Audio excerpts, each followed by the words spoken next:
Salve, salve família, tudo bem com vocês? Eu sou o João e sejam bem-vindos ao canal Pequeno Corte. E se você não é inscrito no canal, não perca tempo, se inscreva aqui embaixo, deixa o seu like e ative as notificações. Chega de enrolação, tamo junto família, bora pro vídeo.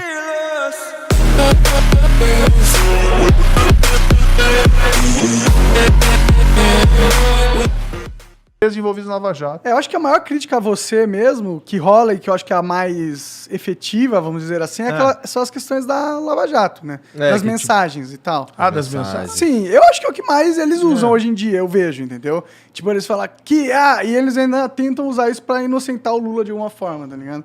Tipo, você viu que inocentaram o Lula? Não inocentaram o Lula, não foi isso que aconteceu, né? Eles só tiveram que recomeçar a investigação.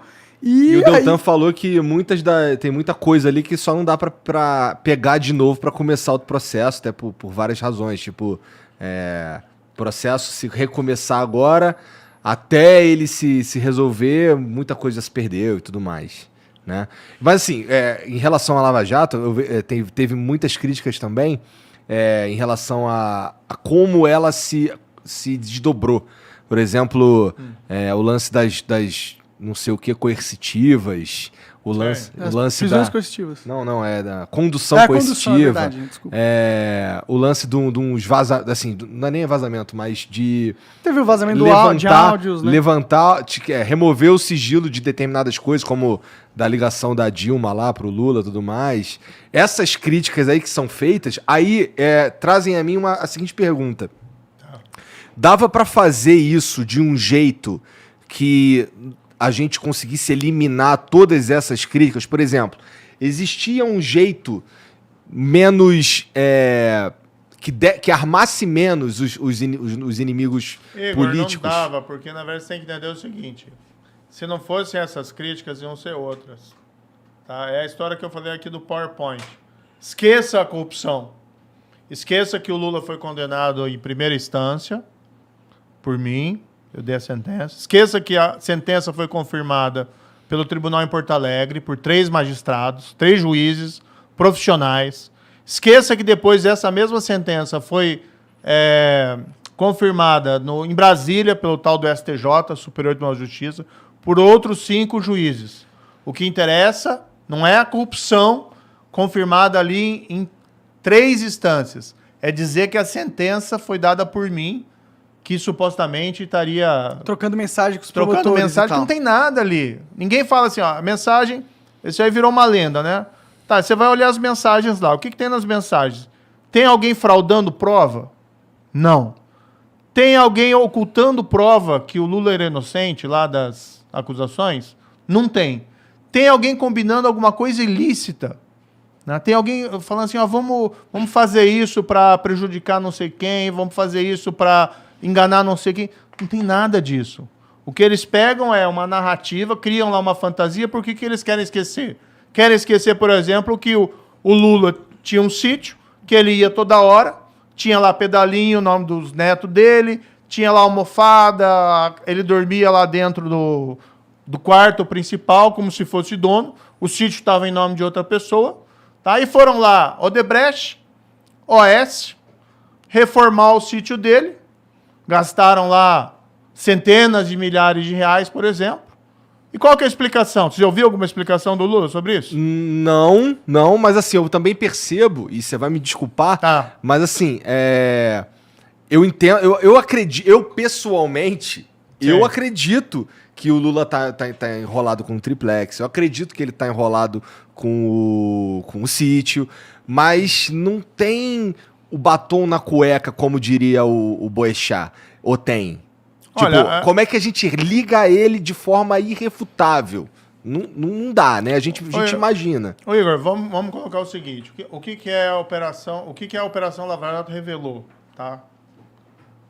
Que pegavam a Petrobras, os cargos lá de diretores, que nomeavam os diretores da Petrobras, e os diretores estavam lá com uma missão: arrecadar suborno das empreiteiras que tinham contratos com a Petrobras.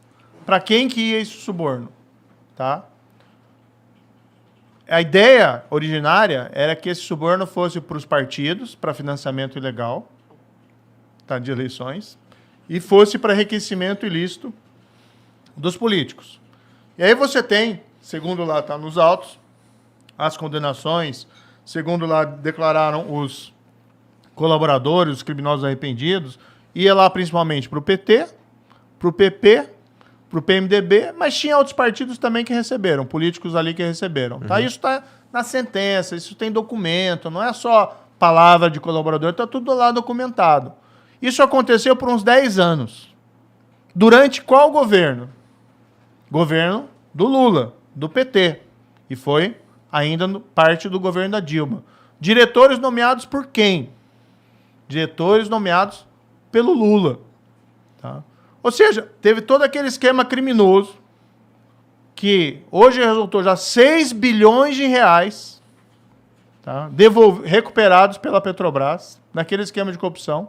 6 bilhões de reais. Tá? E assim, quem que é o responsável por tudo isso? O juiz e o procurador do PowerPoint. Né? Enfim, né? Eu acho assim... É querer muita ingenuidade nossa. Até porque você nunca viu. Você já ouviu o Lula falar assim, puxa, eu errei na nomeação. Eu reprovo o comportamento... José Dirceu foi condenado. Tá? Foi condenado tanto no mensalão, que é aquele caso julgado pelo Supremo, que teria recebido lá suborno, ou participado do esquema de suborno.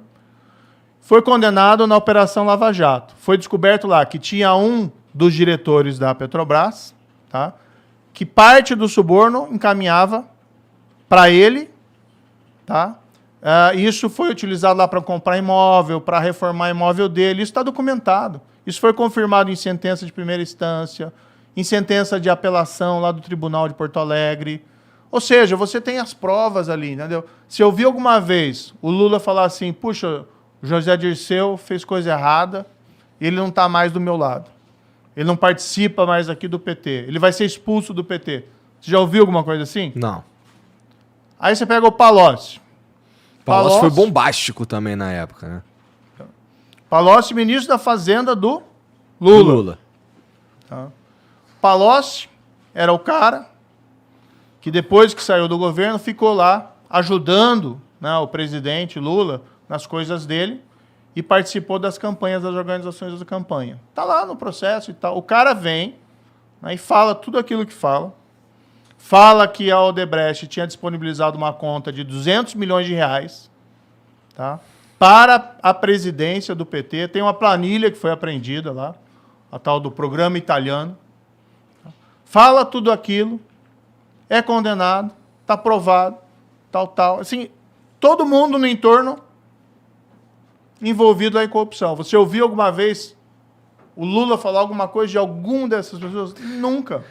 Assim, se o teu argumento é que é muito difícil que o Lula esteja limpo quando todos os amigos dele, todo mundo que está envolvido no governo dele, todo mundo que está por ali tá sujo, eu concordo contigo. Eu acho que é muito difícil mesmo. Mas ele não... Assim, eu também acho que ele foi hábil o suficiente para esconder tudo que ligasse a ele qualquer tipo de... qualquer movimento nesse sentido de forma cabal. Porque assim, a gente tem, eu não sei, uma coisa que ligue o Lula de forma irrefutável. Porque assim, eu escuto bastante e já vi muita gente falando, já li sobre isso também, que o que tem contra o Lula ali é o que a gente imagina que seja, sei lá. Por exemplo, tem toda a cara de ser do Lula, mas, porra, não tem nada que realmente ligue ele a essa porra. Igor, como é que você explica que as empreiteiras, OAS... Eu acho que ele tá sujo, só pra... Como é que você explica que a OAS e a Odebrecht, o sítio que o Lula frequenta, elas vão lá e reformam o sítio, gastam, mas não é uma reforminha. Né? A minha reforma... Se eu reformo meu apartamento, aí é uma coisinha lá que eu gasto, sei lá, 5 mil reais, 10 mil reais. Se for minha esposa, vai gastar mais. Né? Então, a reforma do sítio é outra coisa. Né? Casa de centenas de milhares de reais. Não lembro aqui o valor exatamente. Né? Qual que é a explicação que você ouviu até hoje sobre essa reforma? Alguma explicação? O dono fala o quê? Isso aí não é comigo. Eu não sei o que foi isso e tal, etc. E as empreiteiras, o que as empreiteiras falam? Que a reforma foi pro Lula. Foi pro Lula. E não pagou nada. Entendeu? Então, assim, claro que são percepções, avaliações, mas assim, como é que você explica isso? Entendeu? Não tem explicação. Se fosse, por exemplo, eu, agora vem todo mundo, né? Que se corrompeu, que recebeu lá dinheiro da Odebrecht. Vamos fazer uma CPI porque ele foi trabalhar depois no setor privado por uma empresa de consultoria que outro ramo e por outros rendimentos lá prestou serviço para o Odebrecht. Serviço lícito. Né? Ninguém fez nada de errado na Álvares Marçal. Uma empresa renomada, de reputação ilibada. Eu não recebi um tostão e não prestei serviço lá. Agora não vamos para cima de mim. Agora o Lula, que tem sítio reformado lá por Odebrecht, pro OAS. O Lula, que deu um monte de palestra lá para Odebrecht, para OAS, recebeu lá muito mais, milhares, centenas de milhares, 250 pau por palestra. Pra mim Né? tá aí a corrupção, né? Tipo, Assim, é que foda que se for olhar pra isso, você vai falar pro Clinton, pro Obama, que também recebem, né? Dinheiro pra caralho pra fazer palestra, né? Mas Isso teve coisa algum que esquema de corrupção de empreiteira junto à Petrobras durante o governo do Clinton? Não, e eu tal? só tô diferente falando que a situação. eles são muito safo, mano. Eles são muito Eles malandros, cobriram conseguem- as pegadas de um jeito de bandido profissional mesmo, tá É ligado? difícil de pegar, assim, difícil de ligar. Eles tinham na mão uma máquina tão grande, tão poderosa, que ajudou eles de um jeito absurdo. Você né? tem os depoimentos, você tem os documentos, tem o cara falando, olha, tem o Palocci, por exemplo, falando, que era o braço direito do Lula, falando, olha, era dinheiro da Odebrecht que colocou à disposição das campanhas presidenciais do PT, tá lá, e tem um documento apreendido. Não foi o Palocci que apresentou esse documento, esse documento apareceu durante uma busca e apreensão, né, no celular lá do Marcelo Odebrecht e tá lá, entendeu? E o pessoal faz o cruzamento e vê lá, italiano é a Polícia Federal, relatório da Polícia Federal, italiano é Palocci, amigo, que eles usavam esses codinomes, amigo é Lula, tá? Assim como eles identificam os outros codinomes. Tá lá, é documento, entendeu? Agora, realmente, em crime de corrupção, você não vai tirar uma foto do cara saindo com um saco de dinheiro com um cifrãozinho. Aham. Né? Isso aí Às não vezes rola acontece. uns giros na cueca, né? Mas é raro. Na bunda, no cu e